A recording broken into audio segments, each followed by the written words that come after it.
Hello, my name is Avery Taylor, and today we'll be ranking the 39 best second basemen in all of baseball. If you enjoy this sort of content, please be sure to subscribe, and let's go ahead and get into it. At number 39, I have Colton Wong, who switched teams from the Mariners to the Dodgers midseason due to poor play, and the Dodgers picked him up, hoping to find the player that he once was, and he just wasn't that.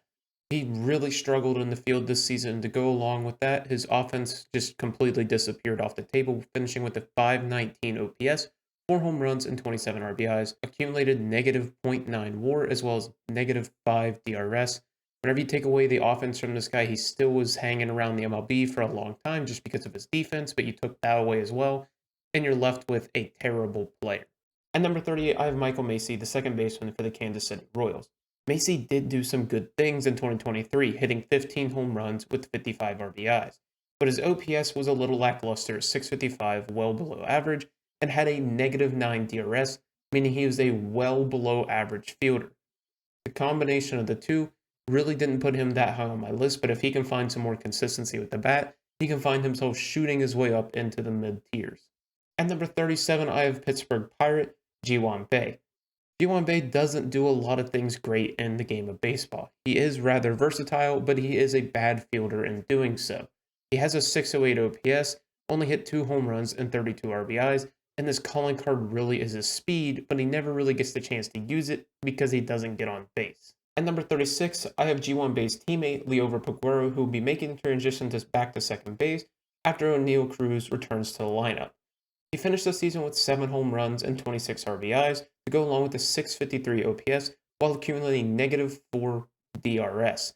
Overall, that's a bad offensive player and a bad defensive player, but things should hopefully turn around for the highly touted prospect as he is going to an easier position and shouldn't be as much of a focal point in that lineup, with O'Neal Cruz and other heavy hitters hopefully making a bounce back. At number 35, I had the aging veteran Elvis Andrus, formerly of the Chicago White Sox and is currently a free agent.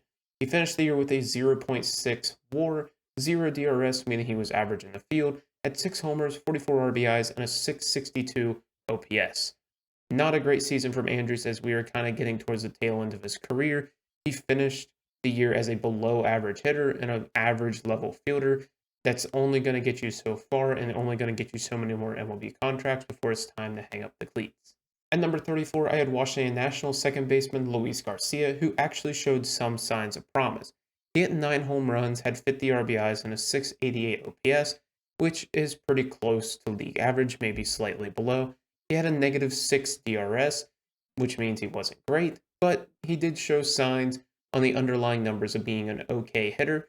So I think there's some things positively to take away from his season in 2023. At number 33 is where I highly rate somebody's defense, and as Bryce Turang of the Milwaukee Brewers.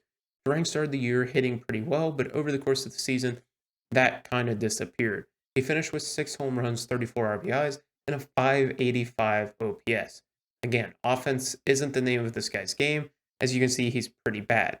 But he has a 12 DRS, meaning he was one of the best fielders at second base in all of baseball and accumulated 1.6 WAR off the back of that. But I had to take into account his offense at some point, and that's why he finds himself here at number 33. At number 32 is a once highly touted prospect that we've all been waiting to break out, and that is Brendan Rodgers of the Colorado Rockies. He finished with much of 2023 being hampered by injuries, had 4 home runs, 20 RBIs, a 700 OPS, was a negative 1 DRS type defender, and finished with 0.1 WAR. Again, we're waiting for this guy to break out, and in Colorado, those offensive numbers should increase over the course of a full season.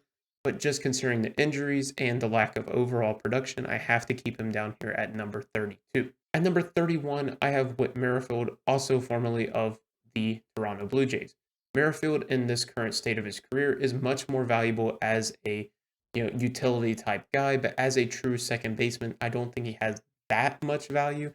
He finished with 0.7 WAR, negative 4 DRS, meaning he wasn't great in the field, had 11 homers, 67 RBIs, and a 700 OPS. At number 30, I have his former teammate, Cavan Biggio, who finished with a 0.8 WAR, negative 3 DRS, 9 homers, 40 RBIs, and a 710 OPS. The two are very, very similar players. Cavan Biggio being more of a traditional second baseman, but still putting up relatively similar numbers across the board, and I don't think the Blue Jays will be losing that much if they decide to go with Biggio over Merrifield. At number 29, I have Adam Frazier of the Baltimore Orioles, who once again is more valuable as like this utility-esque role, more so than a second baseman, especially whenever you consider the prospects that are coming up through the Orioles system. He finished with a 1.7 WAR, a -4 DRS, 13 bombs, 60 RBIs, and a 696 OPS. Again, he's never going to be a home run hitter. He is a traditional second baseman where he just hits for a good average, and he's just a light contact type of guy. Doesn't play the greatest defense, and that's why you find yourself at number 29. At number 28, we have Jeff McNeil, who accumulated 2.4 WAR, a -3 DRS, 10 homers, 55 RBIs, and a 711 OPS. Jeff McNeil does this weird thing where he's great one season and he'll be terrible the next, and it really fluctuates a lot based off how lucky he's getting at the plate. And I'm never the biggest fan of that, and here he is at number 28 as a result. At number 27, I have Tommy Edman of the St. Louis Cardinals. Another one of these guys that's just a great utility guy. You kind of question if he should be an everyday starter, especially consistently for a team that's trying to make the playoffs, like the St. Louis Cardinals. He finished with a 2.1 WAR, a -1 DRS, had 13 bombs, 47 ribbies, and a 705 OPS. Just your everyday guy that can get it done, but shouldn't necessarily be considered a plus starter by any means. At number 26, we have Jose Caballero, who took the spot of Colton Wong on the Seattle Mariners mid-season. Caballero is one of these guys who's just great at defense, but doesn't offer much at the plate, and you're going to see these guys sprinkled into this list just because you have to value their defense at some point, but offensively, he wasn't great. 4 homers, 26 RBIs, a 663 OPS, but he had a 7 DRS, meaning he was one of the better defensive players on this list, and he had a 2.4 accumulated WAR. So you're going to see these guys sprinkled in, and he's here at number 26. After his first season in Minnesota, we have Kyle Farmer making it up to 25th on the list. Another guy that's just a great utility guy. He's going to be good whenever you play him. He's going to be near league average, but he's not going to blow you away in any sort of regard. He offers a bit more offensively than some of the other guys previously on the list. He finished with 11 homers, 46 RBIs, and a 725 OPS, while also being decent in the field with a 2 DRS and a 1.7 WAR. Again, a decent player, good around the board, but not going to blow you away in any necessary regard. At 24, we have a very similar player. Jairo Estrada is the definition of a just second baseman that's pretty decent at everything, but isn't necessarily great at one thing. He finished with a 2.3 WAR, 1 DRS, 14 homers, 49 RBIs, and a 731 OPS. He offered slightly more than Farmer on the offensive side, was relatively the same defensively, and he finds himself here at number 24. At number 23, we have another player that kind of bounced around a few positions this season based off team need, and that's Mauricio Dubon of the Houston Astros. He spent the most time at second base, so that's where I put him. He finished with a 2.7 WAR, 5 DRS, 10 homers, 46 RBIs, and 720 OPS.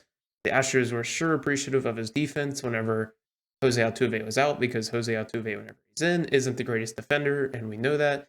But his defense was pretty solid. Finished with 10 homers, 46 RBIs, 720 OPS. So he was kind of in this same range of everybody else around this list in terms of offensive production.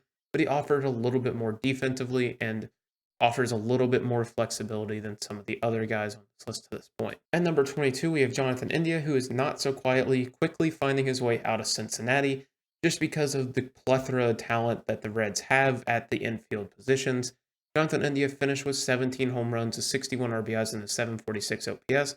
A slightly above average hitter, but whenever you consider his defense being so poor, with a -7 DRS, it's not the greatest player, and whenever you consider the talent that the Reds have, it makes sense for them to try to move on. Now, what they can get back, remains to be seen, just because where do you value a guy that hits slightly above average but doesn't play great defense and is a second baseman? There's not really that much value to that, but that remains to be seen. At number 21, we have the second baseman from the Detroit Tigers, Andy Ibanez. Ibanez did actually quietly play a pretty decent season. He was a league average hitter with 11 home runs, 41 RBIs, a 744 OPS, but played decent defense, slightly above average with a 4 DRS, accumulating 2 WAR. So whenever you consider he was a slightly above average defender, played league average offense, I think it's fair to put him here at number 21, despite not really getting that much recognition. Number 20 is Brandon Lau, who continues to put up great offensive numbers whenever he can find the field, but is constantly missing games. We've only seen him put together a full season once. And in this season, where he had shortened, he had 109 games. He hit 21 homers, 68 RBIs, a 771 OPS, did have a -5 DRS, so not the greatest defensively, but a good offensive hitter. Bad defensively kind of finds you in this 20 spot, especially whenever you cannot find the field consistently. At number 19, I have Brendan Donovan of the St. Louis Cardinals, who finished the year with 11 homers, 34 RBIs, a 787 OPS, to go along with accumulating 1.9 WAR. He's not the greatest defender, finished here with -4 DRS. He won the Gold Glove a season ago, so some of those numbers should probably even out defensively. So whenever you think he's probably a better defender than what he showed, and also had great numbers on the offensive side for the most part, you put him here at this number 19 spot, which I think is fair. At number 18 is a guy that the media paid almost zero attention to, and that's Luis Rengifo of the Los Angeles Angels. Another guy that's a utility guy first and foremost. But he finished with 16 bombs, 51 ribbies, and a 783 OPS. He wasn't the greatest defensively at second base, finished with a -3 DRS. Whenever you consider the value that he adds as a utility man, he is absolutely phenomenal. Obviously, we have to look at him mostly as a second baseman, but still, absolutely great player that doesn't get enough recognition for all that he does for the Angels, just because the Angels were bad and they had Ohtani and Trout and the superstars that kind of take away the attention from. At number 17, I have one of the tougher players on this list for me to rank, and that is because I slightly value offense more than defense, but that is Nico Horner of the Chicago Cubs. He finished with 9 homers, 68 RBIs, and a 729 OPS, which is pretty well league average in terms of hitting, but had a 12 DRS, making him one of the best defensive second basemen on the list, accumulating 5.1 WAR.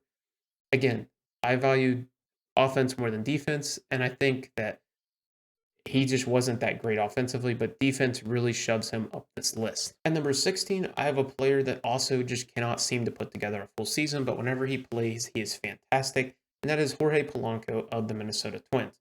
Finished with 14 bombs, 48 ribbies, and a 789 OPS, all while playing a decent second base with 1 DRS and 2 WAR. Again, the name of the game for this guy is just simply playing.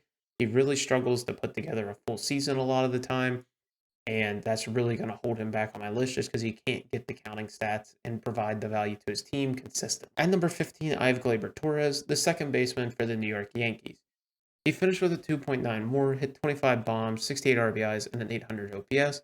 Part of what held him back for me was the fact he plays in New York. It's so easy for him to hit home runs in that small of a stadium, and to go along with he was not the greatest defensive second baseman. All that being said, he is still above a lot of guys on this list just because he is a good offensive second baseman, and the defense isn't so atrocious that he needs to be put lower. He's just a fine second baseman, and he does hit for a lot of pop. So if that's what you're looking for, he's a great guy to have on your team. At number 14, I have Brandon Drury of the Los Angeles Angels, more of a utility guy than a guy like Gleyber Torres or somebody like that. He still puts up fantastic numbers, and in less time than Gleyber Torres, hit more home runs, more RBIs, all while having a better OPS and played better defense. So I think that kind of just clears him of Gleyber Torres. I know he did it in less time, and he wasn't full-time at necessarily one position, so that probably hurts his value a little bit. But I think he is just a phenomenal player and doesn't get necessarily the love that he deserves. At number 13, I have Nolan Gorman of the St. Louis Cardinals, who started the year absolutely on fire. I was voting for him for the All-Star game, everything. He finished with about the same amount of WAR as he had at the All-Star break, but he did finish here with 27 bombs, 76 RBIs, and an 805 OPS, making him a great offensive hitter. Not the greatest defense, probably around league average, slightly below, but accumulated 2.4 WAR across the whole season. I thought it was a pretty good season from the young second baseman. Obviously, he's not going to be the most sought after guy in that Cardinals lineup. Still have Goldschmidt, still have Arenado, still have even Wilson Contreras. So he has a lot of room for these numbers to be sustainable. And the defense, I mean, if he can just maintain that level of defense while improving his offensive numbers, this guy has a chance to easily be a top 10 second baseman by next season. At number 12 was another tough guy for me to rank just because he is a league average, just slightly below average second baseman offensively, and that is Andres Jimenez of the Cleveland Guardians. He got so far up this list just because I have seen him be a decent offensive second baseman before. He was fantastic last season. Obviously, his is a little hit or miss just based off luck, just because he is a soft contact type second baseman. But defensively, there's nobody close to this guy. He finished with 23 DRS, which is almost double what the next guy had. He finished with a 5.3 WAR, 15 bombs, 62 RBIs. So I think the value in total is really good and kind of puts him in this spot. But offensively, he just needs to be better before I can really jolt him up this list. But if he can even just be a slightly above average second baseman, he easily shoots, I think, into the top 7 or 6.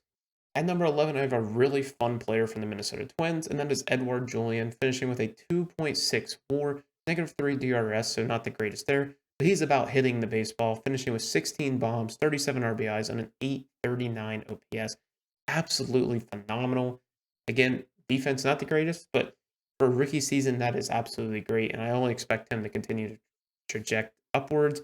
He's been phenomenal so far in limited time, even showed out in the playoffs a little bit. So I'm excited to see what the future is for Edouard Julien. At number 10, I have Bryson Stott of the Philadelphia Phillies. Bryson Stott improved almost every single aspect of his game, finishing with a 4.3 WAR, was above average defensively, had 15 bombs, 62 RBIs.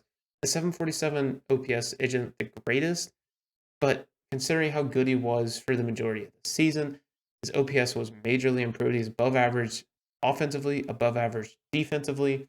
I think whenever I count how much defense matters at second base, it kind of puts him around this range. I was aggressive with it, but I think the improvements he showed this season compared to the last can only improve to next season. At number 9, I have another rookie making the list, but this one's a really quiet, not known guy, and that is Zach Gelof of the Oakland Athletics, finishing with a 2.64, 14 bombs, 32 RBIs, and an 840 OPS. I don't think anybody could have expected this out of the second baseman from Oakland, but he was phenomenal in 2023, and I don't think it's fair to really put him much lower than this. Absolutely phenomenal, great story, and hopefully he can continue to get better as he is still a pretty young guy. At number 8 is Matt McLean, who I expect to be moved to second base full-time next season for the Cincinnati Reds after the signing of Jeimer Candelario. He finished with a 3.7 WAR, 0 DRS, but it's 16 homers, 50 RBIs, and 864 OPS. Again, this guy bangs. He plays league average defense. He's most likely going to get to have a full-time role at second base. No more of that shortstop stuff, hopefully, at least not, full-time. But he can still do it. He is great pretty well anywhere you put him in the infield. He'll be fine, and he still is going to give you excellent production on the offensive side. Again, another player, if he continues to put up numbers like this, will only go up on this list. At number 7, I have Ha-Seong Kim of the San Diego Padres. At one point, this guy had the second or third highest WAR in the MLB. He was right up there with Acuna and Ohtani as they were going on their historic runs. Second half of the season really kind of, I don't want to say fell apart, but he just wasn't on that historic type track. And that's fine, but he was just a great player for the majority of the year. Had 17 bombs, 60 ribbies, a 749 OPS, which isn't the greatest. But whenever you consider how great of defense this guy plays with a 10 DRS, he accumulated 5.8 WAR and was just phenomenal this season. Nothing can be said badly about this guy. He continues to get better every single year. Hopefully he can continue to improve offensively and be less of a soft contact second baseman and actually continue to build up these power numbers. But absolutely phenomenal season. Nothing to take away badly from Ha-Seong Kim this season. At number 6, I have Ketel Marte of the Arizona Diamondbacks, who finally got his national recognition in the playoffs whenever the Diamondbacks went on their historic run. He finished with a 4.9 WAR, was slightly above average defensively with a 2 DRS, 25 bombs, 82 RBIs, and an 844 OPS.